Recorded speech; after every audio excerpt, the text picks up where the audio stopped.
Hey Cupcakes, I'm KJ, and this is my book chat about Nothing to See Here from Kevin Wilson. This is a fun book. This is a super fun book. You're gonna find this one on the literary fiction shelf. And I think that's because there's no shelves for smart, fun fiction. Why is that? We need shelves for smart, fun fiction, because this one falls into that category. Let me tell you that there is an injustice done to the protagonist right here in about the very beginning of the book. That is so annoying.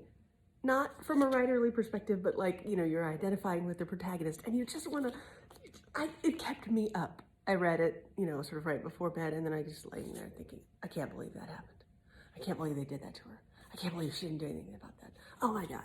So I couldn't get past it, but then someone was like, Mary Laura Philpott and my friend Julie, they were both like, you've got to, no, keep going, keep going, keep going. They were totally right, because it's fun, it's hopeful, it's joyful, and it's a great read. So you probably know the main premise of this one is that there are children who catch on fire when they get upset. This is a really funny premise, and it's the only piece of magical realism in the book. It is absolutely integral to the plot, both in a metaphorical sense and in a literal sense. Sorry. If the children didn't catch on fire, there would be no book. It's what makes all the change for everyone. I don't know, it just really works.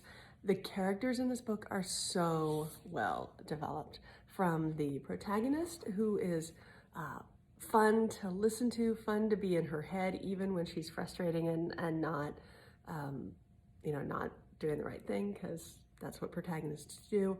The secondary and the tertiary characters in here are amazing. There is one tertiary character who basically sort of only appears when absolutely necessary and is integral to the plot, and everything that happens with him has to happen. And yet, at the end of the book, he's learned something. That is really cool. And this book brings me great joy because it goes to a really hopeful, positive place. And there are moments, especially when you start it, when you're not sure. It might just be one of those books that sort of has everything happen, and then at the end, we're all in exactly the same place, because that's what life is like, and life is depressing. Yeah, that's not what I look for in a book. This is what I look for in a book. So, highly recommend.